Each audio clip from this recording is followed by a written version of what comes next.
네, 안녕하세요. 정태익입니다. 이번 영상은 최근에 확정된 그 다주택자 세금 과세 방안에 대해서 한번 분석을 해보려고 합니다. 그 1월 8일이죠. 그러니까 어제 그 세법 개정안의 후속 조치로 이제 대통령이 정하는 그 시행령이 개정이 됐습니다. 그래서 작년에 뭐 8.2 대책이니 뭐 9.5 대책이니 뭐 12.4 대책이니 해가지고 뭐 임대사업자 활성화 방안 같은 것들을 막 법을 얘기를 했었죠. 근데 그런 것들이 이제 통과가 되고 그거에 관련돼서 세부 규칙들을 대통령령이 이제 시행령으로 정하는데 그게 이제 이번에 개정이 됐습니다. 그 말은 이제 세부적으로 어떻게 법을 적용할지가 결정이 됐다는 거죠. 이 세법 개정안 그 보고서는 엄청 두툼한 보고서입니다. 그래서 뭐 최저임금부터 뭐 각종 뭐 세금 개정안들이 다 포함이 되어 있는데 한번 시간이 되면 한번 읽어보세요. 뭐 양은 뭐 거의 뭐 150페이지 정도 되는 것 같던데 대단히 많지만 뭐 나름 뭐 어떤 개인적인 어떤 그런 사업에 도움이 되는 그런 부분들도 있을 수도 있고요. 뭐 워낙 다양한 부분들을 건드리기 때문에 한번 볼만하다라고 이제 먼저 말씀을 드리고요. 그 중에서도 뭐 저는 당연히 부동산 투자 관련된 세법 개정안 쪽을 좀 알아보려고 합니다. 어, 기존의 내용들은 대부분 제가 한 번씩 방송을 했지만 그 중에서도 좀 세부적인 안들이 나온 거라서 들어 놓으시면 도움이 되실 거예요. 자, 먼저 분양권 양도 관련해서 변경 사항이 있습니다. 기존에 그 방송에서 했던 거는 이거였죠. 조정 대상 지역 내에서 분양권을 양도할 경우에는 양도세를 50%씩 일괄 적용을 하는 걸로 작년에 결정이 났었습니다. 그래서 1월 1일부터 시행이었기 때문에 2018년부터는 조정 대상 지역 안에서 분양권을 파실 때는 기간에 상관없이 50%의 양도세를 내셔야 됩니다. 조정 대상 지역이 어딘지 잘 모르시는 분들을 위해서 다시 한번 제가 말씀을 드리면요. 성남, 하남, 고양, 광명, 남양주, 동탄2 그리고 부산 7개구가 조정 대상 지역입니다. 그러면 그 밑에 있는 투기과열지구와 투기지역은 당연히 중복돼서 적용이 된다는 얘기입니다. 서울, 과천, 분당, 대구 수성구, 세종시는 모두 다 조정 대상 지역 안에 포함된다라고 보시면 됩니다. 그러니까 웬만한 우리나라에서 부동산 투자가 좀 일어난다는 곳은 다 포함되어 있다라고 보시면 될 것 같아요. 그런데 그 50%의 양도세를 일괄 적용하기로 했는데 이번 시행령에서 예외 조항이 생긴 거죠. 뭐냐? 무주택자면서 30세 이상이고 아니면은 30세 미만이면은 기혼자인 사람이 추가로 분양권이 없이 딱 한 개만 가지고 있는 사람이 있다면 그 사람이 팔 때는 양도세 중과에서 제외시켜주겠다 이겁니다. 자, 다시 정리하면은 추가 분양권, 그러니까 분양권이 2개 있는 사람도 해당이 안 되고요. 집을 하나 가지고 있는 유주택자가 분양권을 팔 때도 해당이 안 되고요. 30세 이상만 됩니다. 그런 사람, 이 세 가지의 조건을 다 만족시키는 사람이라면 조정 대상 지역 안쪽에서 만약에 분양권을 팔더라도 양도세를 중과하진 않겠다. 양도세를 안 때린다는 게 아니라 무조건 50%씩 내라. 이게 아니라 과거처럼 금액에 따라서 양도 차익에 따라서 뭐 6에서 뭐 40% 이런 식으로 구간을 적용해서 세금을 부과하겠다. 이렇게 보시면 되겠습니다. 이거는 당연히 18년 1월 1일 이후 양도주택부터 적용이 되니까 내가 무주택자면서 분양권이 하나밖에 없었다면은 그동안에는 좀 억울했겠죠. 내 집 마련을 위해서 그 분양권을 하나 받았었는데 갑자기 나를 무슨 투기꾼으로 막 몰아간 거죠. 집이 하나도 없었는데 분양권만 가지고 있다는 그런 죄로 나를 막 양도세를 50%씩 때리고 이러면은 좀 억울했잖아요. 근데 그런 부분을 좀 풀어준다. 이렇게 보시면 되겠습니다. 그래서 이 정부가 말하는 기대 효과는 이거죠. 기존의 실거주 목적의 분양권 투자자의 퇴로를 좀 확보해주겠다. 저는 그냥 내 집 마련을 위해서 집을 하나 얻고자 분양을 받은 것 뿐인데 왜 내가 양도세를 50%나 내야 됩니까? 라는 거에 대한 민원이 많았겠죠. 그래서 그거를 이번에 시행령에서 반영을 했다 이겁니다. 그리고 이렇게도 생각해 볼 수 있어요. 거꾸로 내가 30세 이상이거나 아니면 기혼자인데 무주택자예요. 그리고 분양권도 받아놓은 게 하나도 없다면 신규 분양권에 투자를 해볼 만도 한 거죠. 이제 조정 대상 지역 안에서 내가 무주택자라면 한번 신규 분양을 투자해 봐도 괜찮다는 겁니다. 왜냐하면 기존에는 그런 사람도 다 양도세를 50%씩 때리겠다고 했으니 분양받는 게 이제 무서웠었는데 받아봐야 50%다 양도세 내야 되니까 누가 하겠어요. 그렇지만 무주택자인 사람들에 한해서는 신규 분양권을 투자해도 양도세를 과하게 때리지 않겠다고 했으니 한번 투자해 볼 만도 한 거죠. 물론 과거처럼 투자 여건이 여전히 좋다는 건 아니지만 꼭 필요한 사람이라면 분양권 투자를 해도 좀 무방한 거가 됐다, 이렇게 보시면 될 것 같습니다. 그렇지만 과거에 비해서 안 좋아진 거는 여전히 있습니다. 기존에는 뭐 전매 제한 기간이 끝나면은 뭐 중간에 팔 수도 있고 그랬지만 이제는 그렇지 않고요. 조정 대상 지역 안에서 분양을 받으시면 무조건 소유권 이전 시까지, 그러니까 준공되고 입주 끝나고 법무사가 내 소유를 등기부 등본까지 다 등기할 때까지는 팔 수가 없습니다. 그러니까 최소 분양받고 나서 한 3년간은 못 팔게 되는 거죠. 그거를 감안하고서라도 살 사람들은 중과하지는 않겠다라고 이제 정부가 발표를 한 겁니다. 그렇게 생각을 하시면 될 것 같아요. 자, 그 다음에 다주택자 양도세 관련해서 변경사항도 있습니다. 자, 파리부동산 대책에서 가장 큰 게 이거였죠. 양도세를 20%씩 최대 그 부과를 더하겠다라고 했던 게 이제 시장에 충격적으로 다가왔었는데, 기존 다주택자 대비해서 구간별로 일괄적으로 10%, 20%씩 더 붙입니다. 이게 무서운 거죠. 그래서 1세대 2주택, 그러니까 부부가 2주택 이상을 가지고 있다면은 일괄적으로 10%씩 더 붙이고, 만약에 3주택 이상을 가지고 있는다 그러면 20%씩 더 붙입니다. 그 말은 옛날에는 1200만 원 이하의 양도 차익이 있었다면은 6%만 냈었는데 3주택자들은 26%씩 내라, 이 말인 거죠. 그러니까 세금이 엄청나게 뛰는 그런 규제책이었는데, 그런데 이것을 이번 시행령에서 일부 완화를 시켜줬습니다. 제가 이따가 요거를 좀 설명을 드리면은 조금 이해가 안 되실 수도 있어요. 아니면 어떤 의도가 있어 보일 수도 있는데 한번 판단은 본인들이 각자 해보시고요. 먼저 3주택 이상 보유자들 중에 이러이러한 경우에는 아까 같이 20%씩 일괄적으로 중과하는 거를 제외시켜주겠다. 그러니까 원래대로 세금을 원래대로 내라 라고 해준다는 겁니다. 어떤 게 그런 혜택을 보는지 보죠. 우선 수도권이나 광역시 그리고 세종시 외의 지역에 3억 원 이하, 공시가격으로 3억 원 이하의 주택을 가지고 있는 사람들 있죠.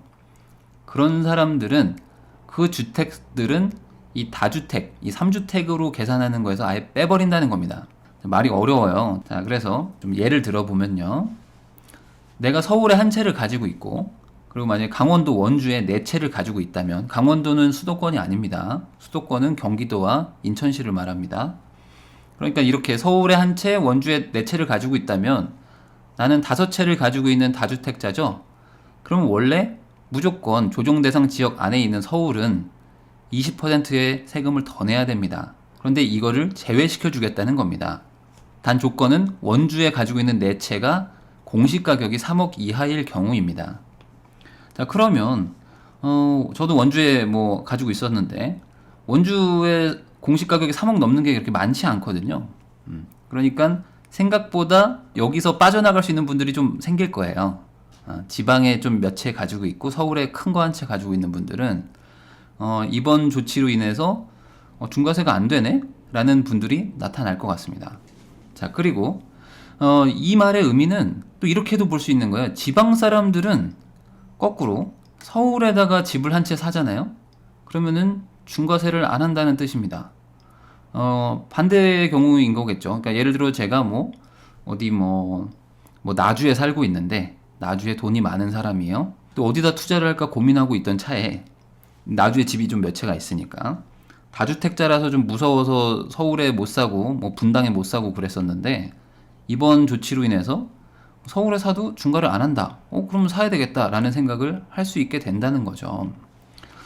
자, 그 다음에 준공공 임대로 등록하고 8년 이상 임대하는 주택은 그 주택 그 중과세에서 제외를 한다고 했습니다. 이거는 예전에 법에서 나왔죠. 그래서 3월 31일까지 등록을 할 경우에는 5년 이상만 임대를 해도 되지만, 그러니까 임대사업자로 등록을 하시면 4월 1일 이후로 등록을 하는 임대사업자들은 준공공 임대로 8년 이상 임대해야지만 조정 대상 지역 안에 있는 물건들은 20% 중과를 안 하겠다라고 얘기를 한 겁니다.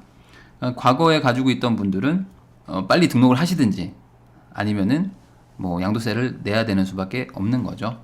자, 그리고 뭐 10년 이상 운영한 장기 사원용 주택은 뭐 제외를 해준다고 했고요. 근데 뭐 이거는 뭐 일반인들한테는 크게 와닿지 않는 얘기고, 그 다음에 상속받은 주택을 5년 이내 양도했을 경우, 요것도 이제 뭐 요번에 들어갔는데, 증여가 아니고 상속입니다. 그러니까 부모님이 돌아가셔서 어쩔 수 없이 내가 서울에 집을 한 채를 더 갖게 된 거죠. 그래서 뭐 내가 세 채가 될 수 있잖아요. 그런 경우에는 5년 안에 판다면 양도세 중과를 하지는 않겠다라는 겁니다. 그러니까 부득이한 사정으로 다주택자가 됐는데 거기에 세금을 중과한다면 억울하지 않겠냐라는 게 이제 이 시행령의 취지인 거죠. 자, 그러면 2주택자 이상 보유자들의 중과 제외 기준도 있겠죠. 아까는 3주택자인 거고 이번에는 2주택자입니다. 3주택 이상인 분들은 20%씩 내는 거고 2주택 이상인 분들은 10%씩만 더 내면 되는데 그거를 제외시켜 주겠다는 겁니다. 자, 뭐가 있는지 보죠. 우선 아까 말했던 그 제외 사항들은 다 여기에 해당이 됩니다. 뭐 상속받은 주택을 5년 이내에 양도하면은 내가 한시적으로 2주택이 돼도 뭐 다 중과 안 해주고 이런 거죠. 물론 10%만 됩니다. 2주택자들은 10%만 중과하니까. 거기에 추가로 알파가 있다. 뭐냐? 취학을 위해서, 뭐 학교를 가기 위해서 어쩔 수 없이 뭐 집을 이사를 간다든지, 아니면은 직장이 갑자기 지방으로 발령나는 바람에 어쩔 수 없이 뭐 지방에 집을 하나 산다든지, 아니면은 뭐 아이가 아토피가 너무 심해서 뭐 용인이나 뭐 가평 쪽으로 부득이하게 나가야 돼서 집을 산다든지, 뭐 이런 사유로 집을 사게 돼서 어쩔 수 없이 2주택자가 된다면 그 산 집에 1년 이상 거주를 하고 그리고 3년 이내에 팔게 됐을 경우에는 중과를 제외해 준다. 자, 그러니까 내가 뭐 학교나 회사 아니면 질병 때문에 어쩔 수 없이 부득이하게 2주택자가 됐다면 추가로 산 집에 1년을 사시고 그 다음에 3년 안에만 팔면 양도세를 중과하지는 않겠다는 겁니다. 양도세 면제가 아닙니다. 양도세를 중과하지 않겠다는 거죠. 10%, 20% 붙는 그 추가적인 세금, 파리 부동산 대책으로 인한 세금을 중과하지 않겠다. 그 다음에 혼인 합가일로부터 5년 이내인 경우, 이게 뭐냐면은 남편이 될 사람과 아내가 될 사람이 서로 각자 집을 한 채씩 가지고 있었던 거예요. 근데 이 사람들이 서로 부부가 되면 한 세대로 묶이죠. 그러면 당연히 1세대 2주택자가 되지 않습니까? 그렇지만 원해서 2주택자가 된 게 아니라 원래 따로따로 살다가 합쳤으니까 그렇게 된 거죠.